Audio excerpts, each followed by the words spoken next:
Bueno, buenos días, ¿cómo estáis? ¿Cómo os encontráis? ¿Bien?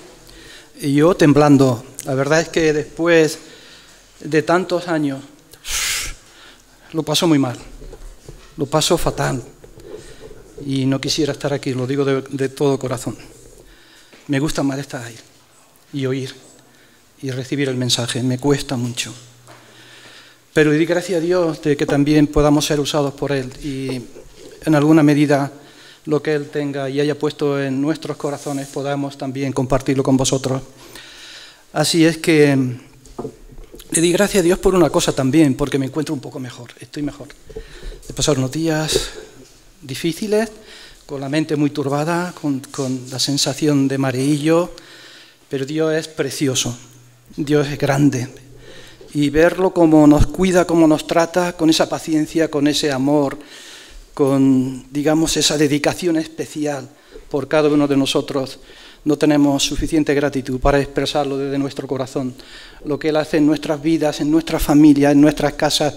Y Dios está haciendo algo precioso en esta iglesia. No me cansaré de decirlo.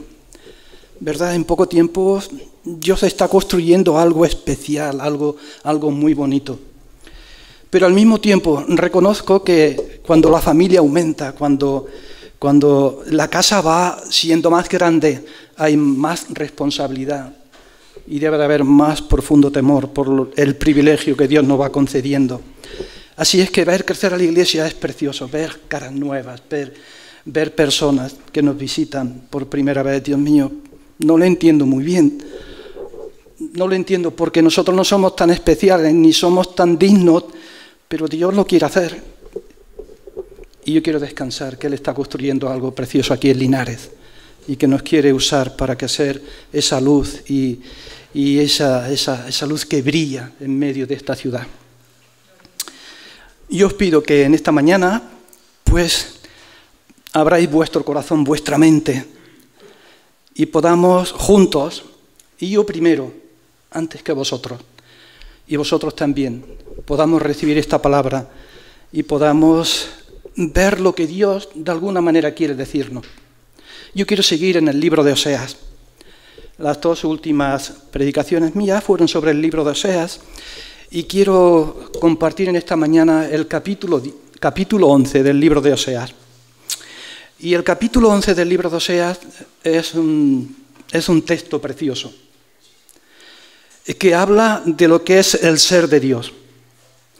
Cuando nosotros leemos el capítulo 10, en el texto van apareciendo una serie de mensajes de juicio de Dios contra su pueblo, porque el pueblo está viviendo de espalda a Dios.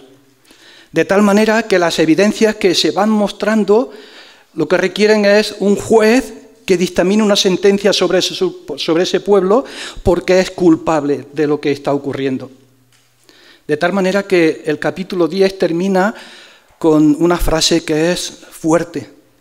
El rey de Israel será cortado. Y si todo terminara aquí, parece que todo es como desesperanza.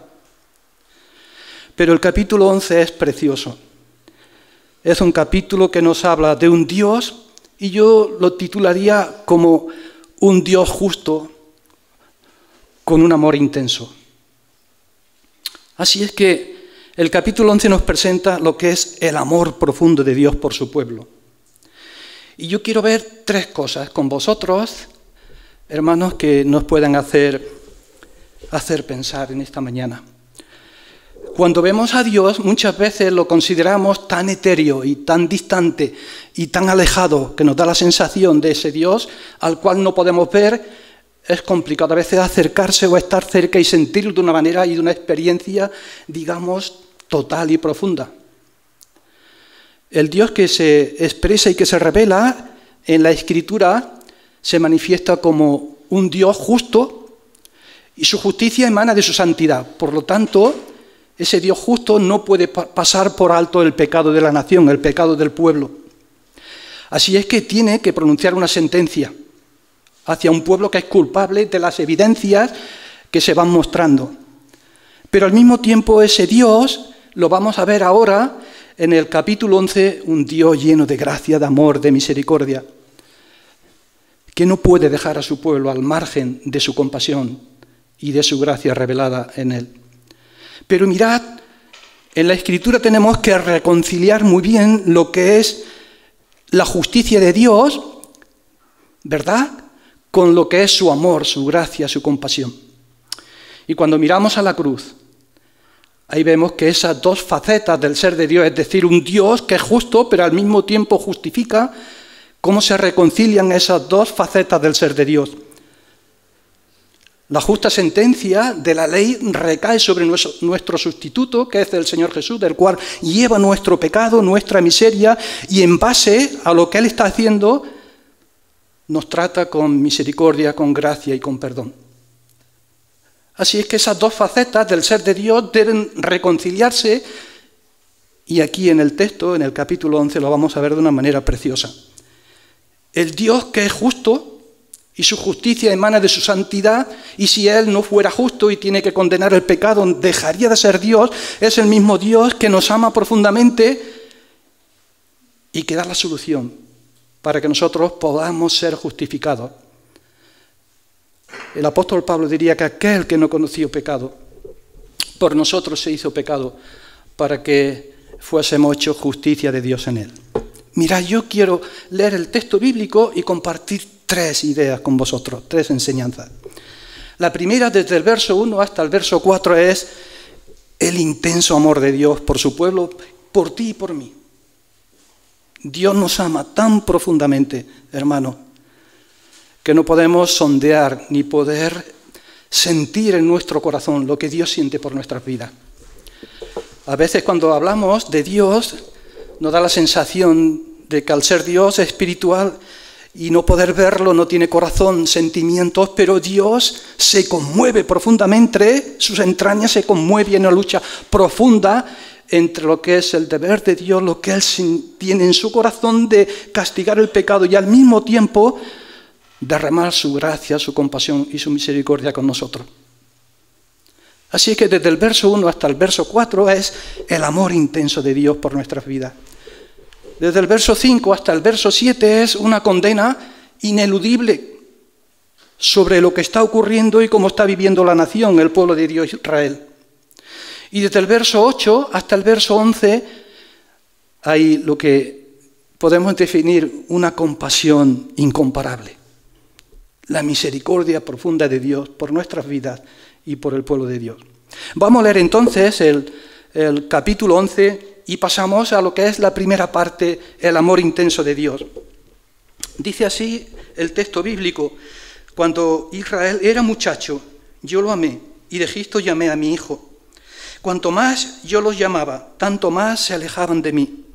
A los Baales sacrificaban y a los ídolos ofrecían sahumerios, y yo con todo eso enseñaba a andar al mismo Efraín, tomándole de los brazos, y no conocía que yo le cuidaba. Con cuerdas humanas yo los atraje, con cuerdas de amor, y fui para ellos como los que alzan el yugo de sobre su cerviz, y puse delante de ellos la comida. No volverá a tierra de Egipto, sino que el asirio mismo será su rey, porque no se quisieron convertir. Caerá espada sobre sus ciudades y consumirá sus aldeas, las consumirá a causa de sus propios consejos. Entre tanto mi pueblo está adherido a la rebelión contra mí, aunque me llaman el Altísimo. Ninguno absolutamente me quieren enaltecer. ¿Cómo podré abandonarte, oh Efraín? Te entregaré yo, Israel. ¿Cómo podré yo hacerte como Adma o ponerte como a Zeboín? Mi corazón se conmueve dentro de mí, se inflama toda mi compasión. No ejecutaré el ardor de mi ira, ni volveré para destruir a Efraín, porque Dios soy y no hombre, el santo en medio de ti, y no entraré en la ciudad. En pos de Jehová caminarán, él rugirá como león rugirá, y los hijos vendrán temblando desde el occidente. Como ave acudirán velozmente a Egipto, y de la tierra de Asiria como paloma, y los haré habitar en casas, dice Jehová. Me rodeó Efraín de mentira, la casa de Israel de engaño. Judá aún gobierna con Dios y es fiel con los santos. Bueno, mirad, en el capítulo 2 de Oseas ya aparece lo que es Israel como en su juventud. Y si os acordáis, ¿verdad? Dios trataba y veía a Israel como una persona joven, como infantil, pero con un profundo cariño, había una relación profunda, estrecha con ese Dios, como cuando se es joven, cuando se tiene el primer amor, cuando hay, digamos, todo lo que Dios está construyendo y todo lo que ves bonito, agradable, profundo. Y Dios estaba volcando en esa relación de comunión estrecha toda su gracia, su amor y su compasión en ese pueblo. Y en el capítulo 2, ¿verdad? Allí Oseas está diciendo, dice Dios, bueno, quería restaurar y quiere restaurar a ese pueblo. Y en el capítulo 2 dice, yo lo llevaré, la llevaré, porque estamos expresando aquí a Dios como esposo, Israel, su novia, su esposa, ¿verdad? Y aquí Oseas dice, yo la llevaré al desierto y la hablaré al corazón. Y yo le daré las viñas de allí, el valle de Acor por puerta de esperanza, y cantará como en los días de su juventud. Ya en el capítulo 2 hace mención a lo que es la juventud del pueblo de Israel. Y vuelve de nuevo aquí ahora en el capítulo 11 a hablar de la juventud de Israel. Cuando Israel era muchacho, yo lo amé, y de Egipto llamé a mi hijo. Hay esa relación preciosa de una persona joven, transparente. Cuando se es joven, hermanos, no hay tanta malicia, ¿verdad? Hay una relación verdadera, preciosa, que se expresa en una comunión donde Dios se está dando y se da en gracia, en amor, en misericordia, y hay una relación. Y Dios llama a su hijo porque quiere, ¿verdad?, que a través de ese proceso donde él va a dejar Egipto y vaya a la tierra que tiene preparada para él, cumpla la misión a la cual Dios le está llamando, que sea luz entre las naciones. Así es que dice el texto bíblico que desde allí, siendo joven, Dios llama a Israel. Y mirad, cuando nosotros vamos al capítulo 2 de Mateo, en el verso 15,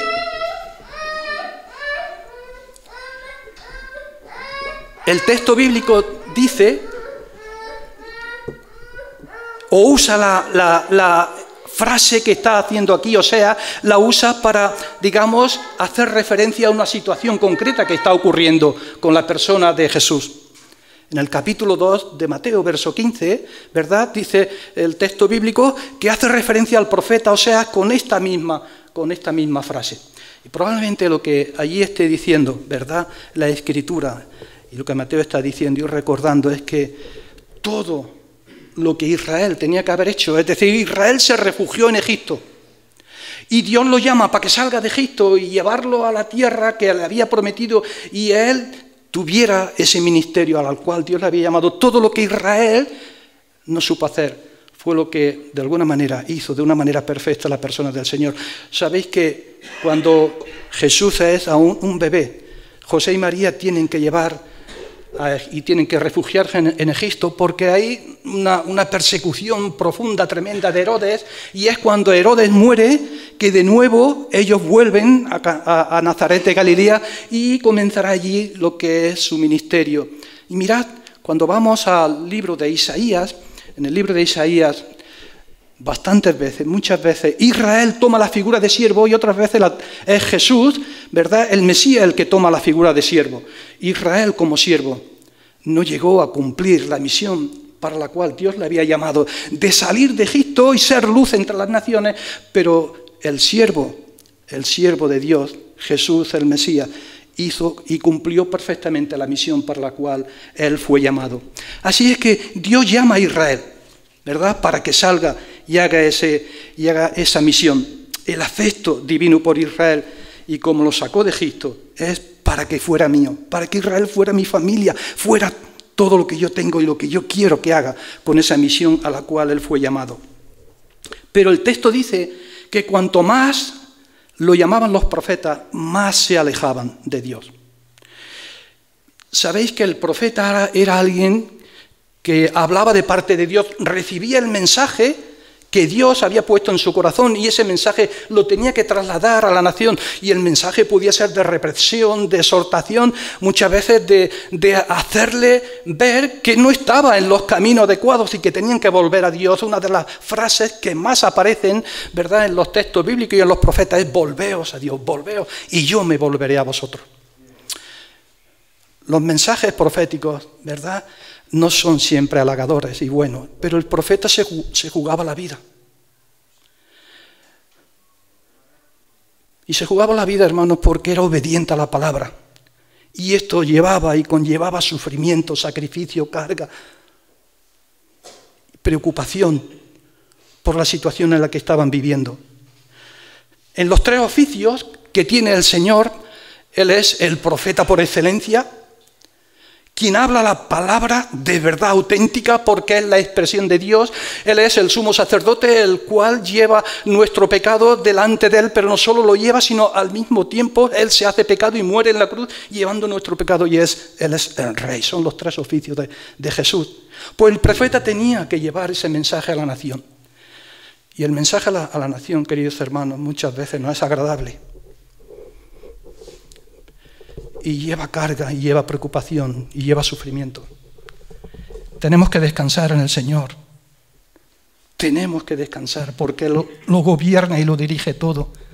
Pero somos instrumentos en sus manos y las cosas no se solucionan por sí mismas, sino que hay que enfrentar la situación con amor, con gracia, con verdad. Pero hay que enfrentarla, y eso significa ser obediente, trabajo, esfuerzo, sacrificio, sufrimiento. El profeta tenía que hacer esto. Y el profeta está diciendo: la nación está mal, no estáis haciendo las cosas bien. Pero Dios enviaba una y otra vez los profetas a Israel, y cuanto más profetas enviaban, dice el texto bíblico, que más se alejaban de Él. ¿Y sabéis cuál fue el primer profeta que Dios envió a Israel? Fue Moisés. Fue el primer profeta. Y Moisés en Deuteronomio capítulo 18, verso 15 dice: profeta de entre tus hermanos Dios hará levantar, a Él escucharéis. Porque el profeta por excelencia es la persona del Señor Jesús. Y el Señor Jesús viene a su pueblo, pero no le escucharon. Y su pueblo fue y hizo oídos sordos y no siguió escuchándole. Así es que, ¿sabéis la historia de la nación lo que fue? La historia de la nación la refleja muy bien Jeremías en el capítulo 2, verso 13. 2 males ha hecho mi pueblo. Me dejaron a mi fuente de agua viva y cavaron para sí cisternas rotas que no retienen agua. El resumen de la historia de la nación, del pueblo de Dios, fue este: que Dios enviaba profetas, no les gustaba oír lo que decían, porque no halagaban y no quisieron oírle. Y buscaron, digamos, llenar su vacío con otras cosas. ¿Cuáles eran? Alabar a los dioses, a los baales, quemar incienso y buscar en otros sitios, pero allí tampoco sentía satisfacción, porque eran cisternas rotas que no retenían nada. Y este es el mensaje, queridos hermanos, también, y de alguna manera es una descripción del ser humano.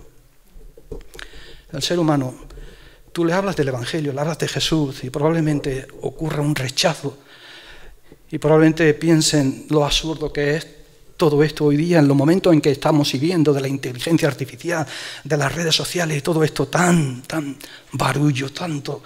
Y le hablas del Evangelio, y prefieren ir a cualquier sitio buscando nuevas filosofías, nuevos inventos, nuevas cosas que llenen el vacío que tienen y que satisfagan, digamos, el desencanto que hay en nuestra sociedad. Pero cuanto más van y cuanto más investigan y cuanto más se llenan, son cisternas rotas que no retienen nada. Porque hay un vacío que no lo puedes realmente llenar nada si no lo llena Dios. Ingratitud, infidelidad, insensatez de Israel para con su Dios, al pensar que el amor del Padre lo puede sustituir buscando otras cosas y llenándolas en su corazón, las cisternas rotas, vacías, que no retienen nada. Sin embargo, Dios, el amor de Dios es intenso, es profundo. A mí me conmueve ver cómo Dios no se cansa, no es tan impaciente como soy yo, como somos nosotros, las personas. Queremos que las cosas ocurran de manera más rápida. Quisiéramos ver que los problemas se solucionan, no quisiéramos que ocurrieran esos problemas, quisiéramos ver que Dios tiene la solución, no pasa nada, un milagro, todo está. Pero las cosas, hermanos, no ocurren así. El Dios de la Biblia es un Dios paciente, es un Dios lleno de amor, de compasión y de misericordia. Y lo que hace aquí el profeta Oseas es ver el trato que tiene Dios con su hijo que es pequeño. Y el cuidado, cómo lo rodea con sus brazos, le enseña a andar, cuando se cae lo levanta, cómo lo cuida, cómo es paciente, para ir enseñándole los caminos de Dios, para ir enseñándole a andar. Así es que dice el texto bíblico, ¿verdad? Yo con todo eso, a pesar de cómo Israel estaba funcionando, cómo estaba actuando con todo eso. Enseñaba a andar al mismo Efraín, tomándole de los brazos. Pero mirad qué tremendo. Y no conoció lo que yo hacía por él. Es tremendo, queridos hermanos. Dios es tan grande, es tan maravilloso, es tan bondadoso con nuestras vidas. Dios actúa de tal manera en nuestro entorno, en nuestras familias, en nuestras casas, y que podamos decir, y yo no me doy cuenta lo que Dios está haciendo. Lo que Dios está haciendo no lo haces tú, ¿sabes? No lo haces tú ni lo hago yo. Lo hace Dios. Y lo hace porque Él quiere. Porque Él te ama profundamente. A pesar de nuestra ingratitud, de nuestros egos, de nuestros orgullos, a pesar de llenarnos de nosotros mismos, Dios sigue siendo paciente, paciente, y está ahí, sigue tocando y sigue llamando y sigue, hermanos, levantándonos, restaurándonos, cuidando, sanando nuestras heridas y sigue llevándonos hacia adelante, a pesar de que a veces ni nos damos cuenta de lo que Dios está haciendo. Dios está haciendo cosas maravillosas. Y creemos que lo estamos haciendo nosotros. No lo hacemos nosotros, hermano. Qué ingratitud más profunda la que tenía Israel. No se daba cuenta de lo que Dios estaba haciendo. Así es que a través de ese caminar, de estar pendiente de Él, Dios les va mostrando cómo es Dios en su vida. Lo cuida de mimos, lo rodea con sus brazos, lo protege. Todos vosotros sois padres. Los que sois padres sabéis lo que es un hijo. Y cuando empieza a dar sus primeros pasos y cuando se cae y cómo lo levantáis y os sorprendéis y queréis que no se haga daño y cómo va creciendo y vosotros, ¿verdad?, lo vais cuidando y se va haciendo adolescente. Y hermanos, nos sorprendemos porque resulta que todos hemos pasado por esa situación de adolescencia, esa edad a veces tan complicada, ese paso de la adolescencia a la juventud y a lo que es ya la madurez. Y la adolescencia muchas veces, hermanos, todos hemos pasado por ahí, tiene ese significado muchas veces de ingratitud, porque creemos que todo lo que sucede en nuestras vidas es porque tiene que ser simplemente, y no hay una palabra de gratitud a nuestros padres. Nuestros padres dan su vida, nos cuidan, nos protegen, nos levantan, y en esa edad a veces tan complicada no hay esa expresión de gratitud a los padres, y yo creo que casi todos hemos pasado por ahí. Hay un autor precioso que yo aconsejo, yo tengo muchas cosas de él, se llama John Stott. Él tiene una cantidad de libros, yo tengo mucho de él, es precioso, porque escribe de una manera, digamos, muy para nosotros de nuestro tiempo.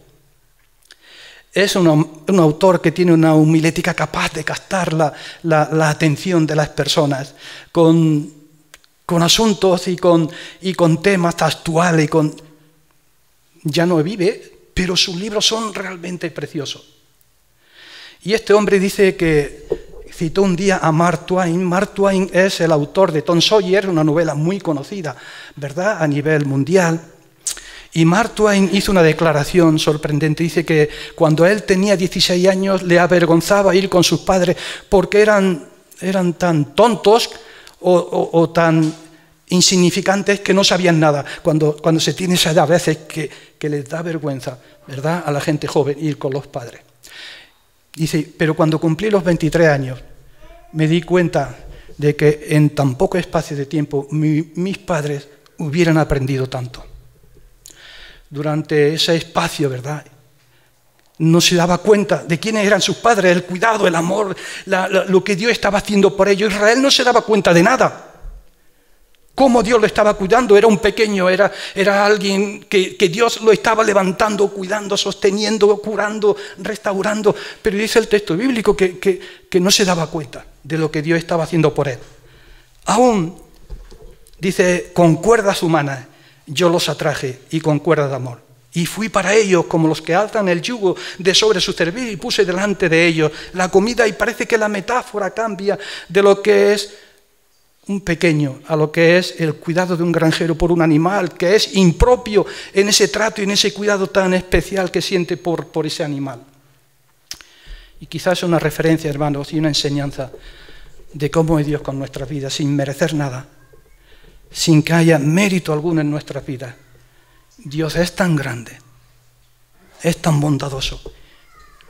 No merecemos nada, vamos delante de Él y ¿qué podemos llevar? Aún, queridos hermanos, nuestras mejores obras son como trapos de inmundicia.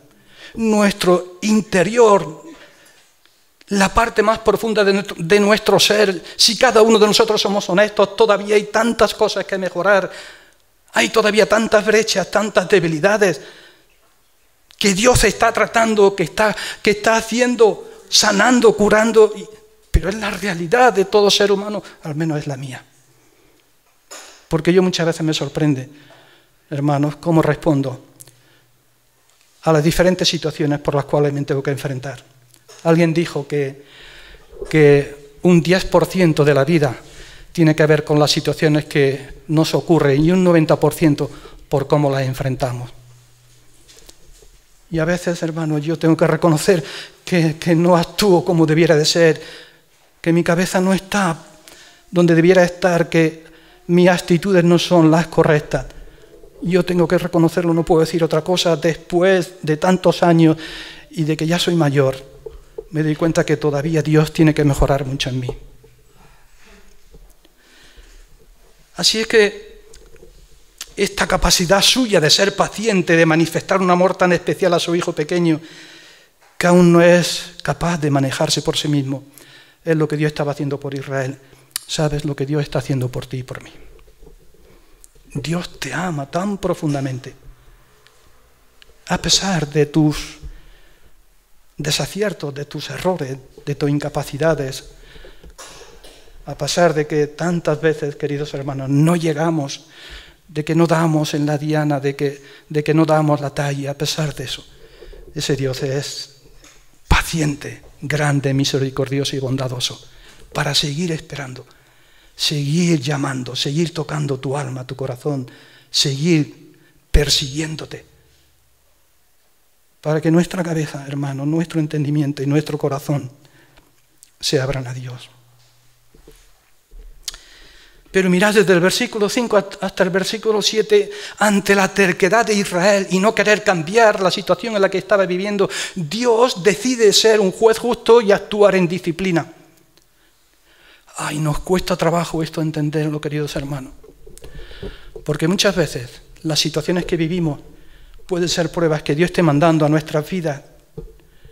Y las pruebas finalmente lo que van produciendo en cada uno de nosotros la paciencia para ir madurando, creciendo y conociendo más profundamente a Jesús. Pero otras veces pueden ser situaciones que estamos viviendo por nuestros errores, por nuestras malas decisiones, por nuestra mala manera de enfocar las cosas y no sentir a Dios que nos está llamando una y otra vez a través de su palabra, del profeta, a través de lo que Él nos está tocando el corazón. Israel era así. Israel permanecía en su terquedad y en su decisión de querer apartarse de Dios. Quería ser independiente. A mí, ¿quién me va a decir por dónde? Pero Dios le estaba mostrando lo bueno y lo maravilloso que era con ese pueblo. ¿Y quién me va a decir cómo debo de ser y hasta dónde debo de ir? Y buscaba sus ídolos y su filosofía y su enseñanza. Y allí se encontraba Israel. Así es que el pueblo de Israel tuvo la oportunidad de reconciliarse con su Dios, pero deliberadamente decidió alejarse de Él. Israel, lo que va a suceder es que va a sentir que tendrá que salir de la casa de su padre, donde recibía solo cariños, mimos, ternura, cuidado, donde sentía la compasión, la bondad de Dios, para sentir ahora los abrazos del rey asirio Jareb, y tendrá que dejar su casa para irse a los campos del rey asirio. Y las 10 tribus del norte desaparecerán, porque no quisieron oír a los profetas, porque no quisieron oír la voz de Dios. Si no sabemos reconciliar, hermano, lo que es ese Dios que es justo y su justicia emana de su santidad, que no puede tolerar el pecado, con lo que es un Dios lleno de gracia, de amor y de misericordia, estamos perdidos, porque las dos facetas del ser de Dios se dan en Él y hemos dicho que se reconcilian en la cruz, en la persona del Señor Jesús. Así es que Israel va a sufrir lo que es el destierro, lo que es el exilio, lo que es la destrucción de la nación. Ahora se encuentra indefenso sin tener que nadie esté a su lado, le proteja, le abrace, le dé calor, le dé cariño, va a sufrir las consecuencias de sus propias decisiones. Y aquí el profeta dice algo que es realmente precioso. Israel quiso andar solo, independientemente de nuestro Señor Jesucristo, se encuentra indefenso. Y ahora Dios le habla a Israel y le dice una cosa: mira, este pueblo de Dios me alaba, me adora con sus palabras, pero su corazón está lejos de mí. Lo llaman el Altísimo, pero ninguno me reconoce como Señor. Queridos hermanos, yo quiero hacer una consideración con vosotros. Las palabras solamente tienen y llevan poder cuando detrás de ellas está la realidad de una vida que expresa lo que es Jesús viviendo en sus corazones. Lo que había en Israel era solamente palabras, era apariencia, era palabras bonitas, palabras que... Pero Dios esperaba que le reconocieran como Señor de su vida. Lo que Dios esperaba de Israel era obediencia. Era que le siguieran, pero le siguieran de corazón. Este pueblo de labios me honra, pero su corazón está lejos de mí. La vida de la nación era una total apariencia. Era hipocresía pura. Porque alababan a Dios, pero después sacrificaban a los ídolos y quemaban incienso y llenaban sus cisternas con la filosofía y lo que a ellos les gustaba, que llenaran ese vacío, pero al final todo eso era nada, era vacío y las cisternas rotas.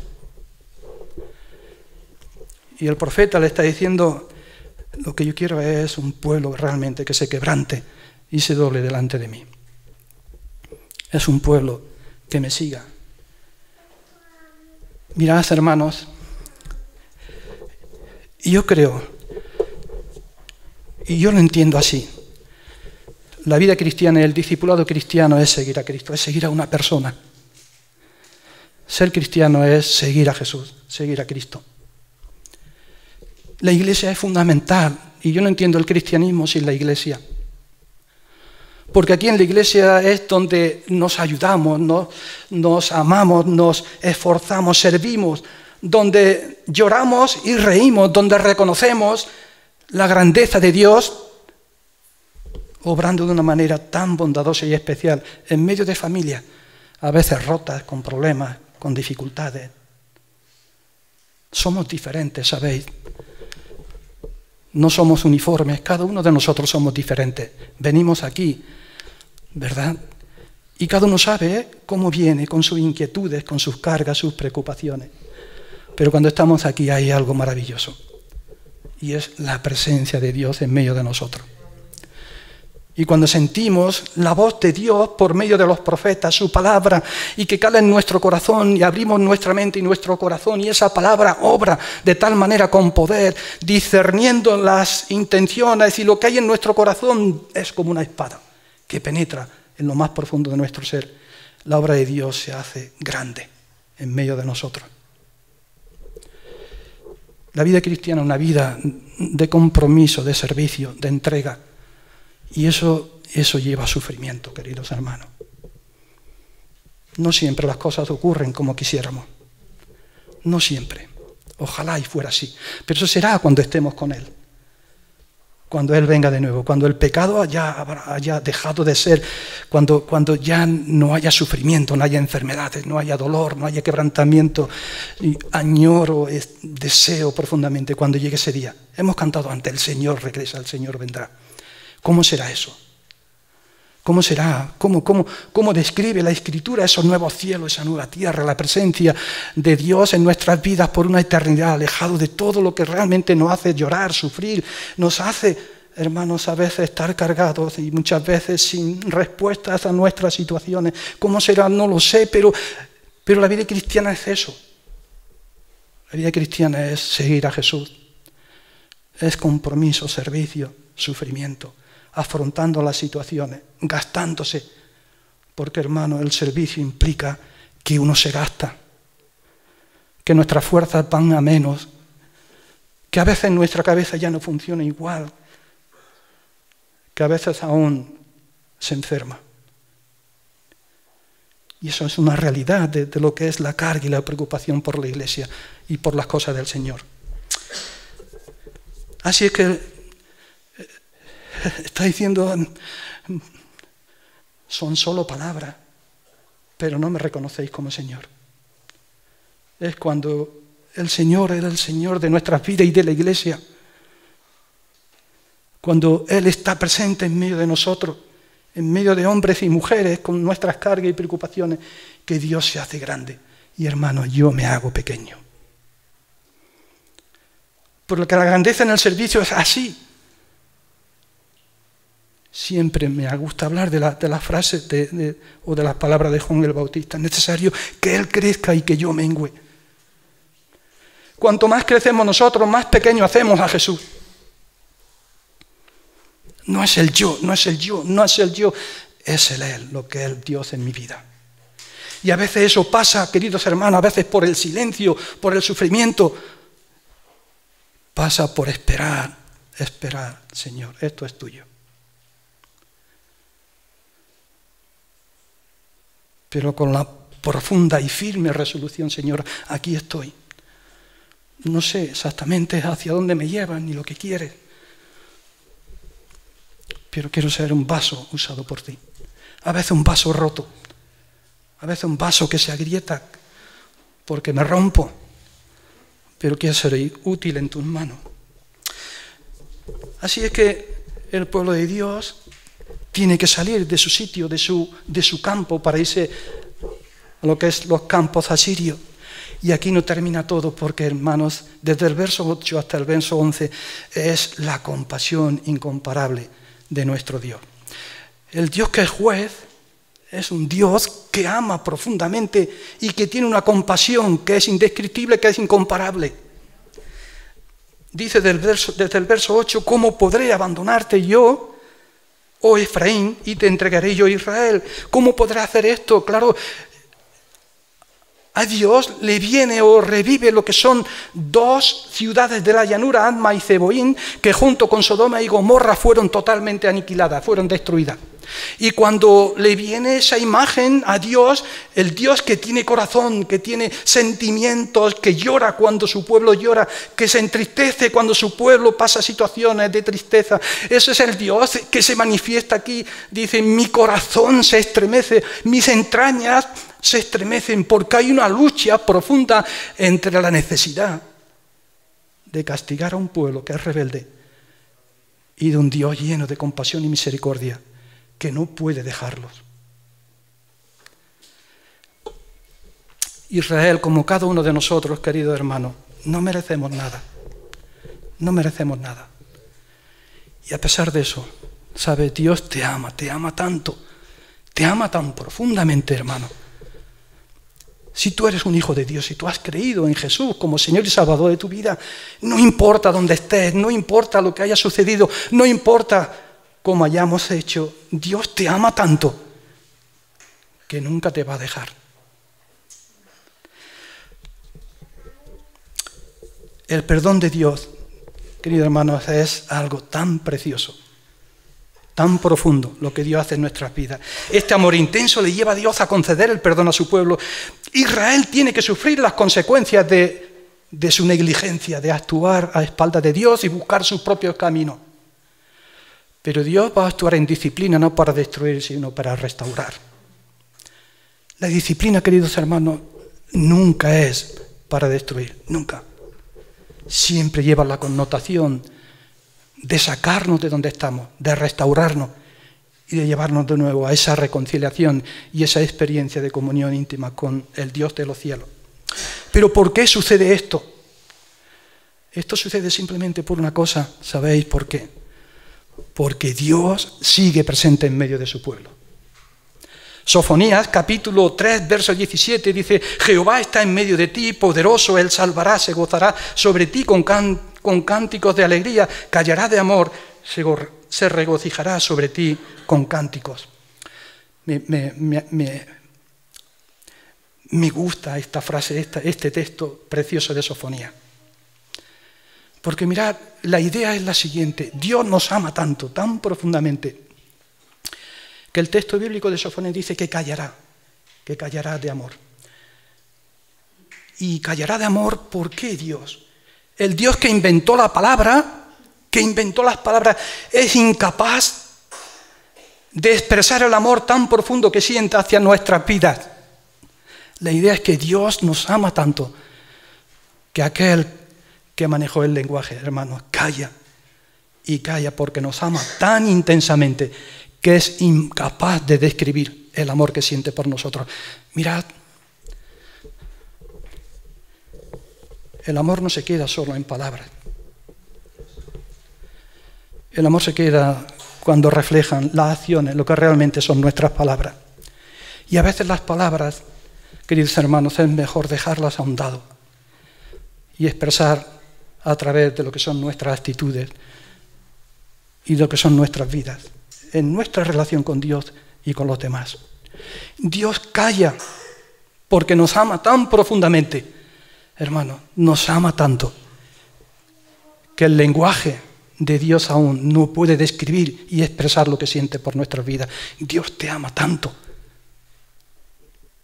que a pesar de que estés pasando lo que estés pasando, hermanos, Él te ama tan profundamente que calla y calla de amor, pero nunca te dejará de amar. Así es que, por tanto, mirad, la última palabra de Dios no es el juicio, sino que es la misericordia. Nos sorprende esto, pero Santiago lo dice de una manera realmente preciosa. Santiago capítulo 2, verso 13 dice: porque juicio sin misericordia se nos hará con aquel que no hiciere misericordia, y la misericordia triunfa sobre el juicio. En última instancia, siempre la misericordia de Dios triunfa por el juicio, sobre el juicio. La misericordia, hermanos, es ese amor manifestado hacia hombres y mujeres que no merecemos nada, donde Dios se da de una manera incondicional y nos levanta, nos toca, nos sigue cuidando, agarrando y nos sigue llevando hacia adelante. La última palabra, por tanto, tiene que ver con la misericordia de Dios. Habrá juicio, Israel tendrá que salir, pero la disciplina no será de exterminio, sino de restauración. Y el propósito de Dios tiene que ver con que, en última instancia, ese pueblo que tuvo que salir, las 10 tribus del norte que desaparecieron, que pareciera que ya dejaron de existir, llegará un momento donde Dios de nuevo reunirá las 2 tribus de Judá, Judá y Benjamín, y las 10 tribus del norte, al rugido del león vendrán a sus casas y allí morarán con total bienestar, paz y gozo. Mirad, los propósitos de Dios para Israel y sus promesas se van a cumplir. Llegará el momento en que ese pueblo se irá juntando. Al rugido del león irán viniendo y aposentándose en sus casas, en sus territorios y gozándose. Y ese pueblo tendrá que reconocer a Jesús como el único Señor y Salvador. Ahora mismo Dios no trata con Israel, trata con la Iglesia, porque Israel es todavía una nación que no reconoce a Jesús como Señor y Salvador. Pero llegará ese momento y los propósitos de Dios se van a cumplir en Israel. Pablo habla mucho de esto en Romanos capítulo 11. Si leéis Romanos capítulo 11, queridos hermanos, y yo lo aconsejo, veréis cómo habla Pablo acerca de su nación, porque él era judío, era israelita, y amaba a su nación. Y él decía, bueno, Israel ha encontrado tropiezo para que los gentiles sean injertados y sean integrados en lo que es el reino de Dios, pero llegará el momento donde ese pueblo de Dios vendrá y Dios unificará una sola nación y un solo pueblo. Después de muchos años, eso será una realidad en los propósitos de Dios y en los planes de Dios para su pueblo Israel. Y mirad, yo quiero haceros ver una cosa, y al menos yo eso es lo que siento en mi vida y en mi corazón. El amor de Dios y su misericordia es la base de nuestra esperanza. Si lo que somos, si nuestras expectativas, si nuestras esperanzas recayeran sobre lo que yo soy, lo que estoy haciendo, mis fuerzas, mis conocimientos, hermanos, sería un fracaso total y sería una desesperanza total. La esperanza del creyente, queridos hermanos, estar enraizada con el amor y la misericordia de Dios. Somos lo que somos, porque Dios es lo que es. Dios nos ama tan profundamente, hermanos, que tiene planes y propósitos para cada uno de nosotros. Y planes y propósitos que son de bienestar. Como diría el profeta Jeremías, ¿verdad? En el capítulo 29. Yo sé los planes que tengo acerca de vosotros, planes de bien y no de mal, para daros un futuro y una esperanza. Y hablaba del pueblo de Dios, de Israel, que regresaría de nuevo y de nuevo empezaría a edificar los muros y empezaría a edificar el templo, los planes, y volverían a sus casas. Los planes de Dios para ti y para mí son planes de bien y no de mal. Lo que Dios tiene pensado para ti y para mí es maravilloso. Y hermanos, cuando vamos al Evangelio y vemos a la persona de Jesús, Isaías lo llama que es el Emmanuel, el Dios con nosotros. Y vemos a ese Jesús en el capítulo 1 de Juan, verso 14, y dice que es el unigénito de Dios, lleno de gracia y de verdad. Y vemos a Jesús entre nosotros, tocando nuestras vidas, abrazándonos, llegando a nuestro corazón, haciéndonos sentir el calor de Dios y haciéndonos ver lo maravilloso que es Dios cuando no merecíamos nada, cuando cada uno de nosotros somos hombres y mujeres que no podíamos acercarnos a Él. Dios acerca nuestras vidas y nos trata con amor, con perdón, con compasión, con misericordia. Que el Señor bendiga nuestras vidas, hermanos, que nos ayude a ver de una manera más profunda a ese Dios maravilloso. Ese Dios maravilloso que no consiente el pecado, pero que está lleno de gracia y de misericordia por nuestra vida. Y ambas facetas del ser de Dios, hermanos, están ahí. Y debemos entenderlo. Y debemos acercarnos a Él con esa perspectiva clara de quién es Dios para la nación, para la Iglesia y para nuestras vidas. Que el Señor nos bendiga. Y si me permitís, voy a tener una oración para finalizar. Señor, gracias por este tiempo, gracias por tu palabra, gracias, Señor, porque por medio de ella tú nos hablas, Señor. Y delante de ti tenemos que quebrarnos, tenemos que confesar, Señor, que fracasamos tantas veces, que todavía nos queda tanto que tú trabajes en nosotros, en nuestros corazones, en nuestras vidas. Pero que a pesar de cómo somos, de nuestras negligencias, Señor, tú sigues siendo tan grande, tan lleno de amor. Tú sigues amándonos de tal manera que aún ese amor no podemos intentar comprender. Es tan profundo, tan alto, tan extenso, tan largo, Señor, que no podemos llegar a comprenderlo, a alcanzarlo a comprender. Tú que eres el Dios del universo, de la creación, tú que creaste el lenguaje, las palabras, y que calles de amor por cada uno de nosotros, Señor. En nuestras vidas solo hay gratitud, Señor. Nunca nos dejes. Nunca nos dejes, Señor. Tú has prometido estar con nosotros siempre. En medio de cada situación, Señor, de alegría, de sufrimiento, de dolor, de enfermedad. Oh Dios, tú eres único. No hay otro como tú, Señor. Construye tú, Señor, edifica tú, construye nuestras familias, nuestras casas, construye tú la iglesia, úsanos para tu gloria, Señor, que tú seas honrado por encima de todas las cosas, Señor, en el nombre de Jesús.